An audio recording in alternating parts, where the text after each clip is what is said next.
Kuso Island, representing Jima Stanislao. Yahoo!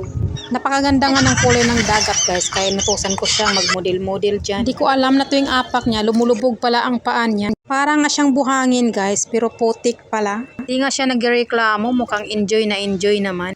Parang ang enjoy na enjoy siya guys, kasi matagal na nga talaga niyang pangarap na makarating dito sa Kuso Island. Nagpaplano na naman nga kami next time, Bali, Thailand, Vietnam, Japan, Europe at USA naman. Plano pa lang nga. Sabi ko nga, sulitin niya na ang mga oras na nandito pa kami ba kasi matagal na naman bago kami makabalik dito. Alam niyo naman, busy kami sa trabaho at saka malayo kasi dito guys. Take 1 hour something sa ferry guys para makatawid dito sa island. Agoy, okay sana kung may humahabol sa kanya guys, pero wala man lang katao-tao dito kahit isa. Solo nga niya ang dagat guys, kaya ganyan yung ginagawa niya. Muntik na nga mamudmud. Uy, di pa nakainom yan.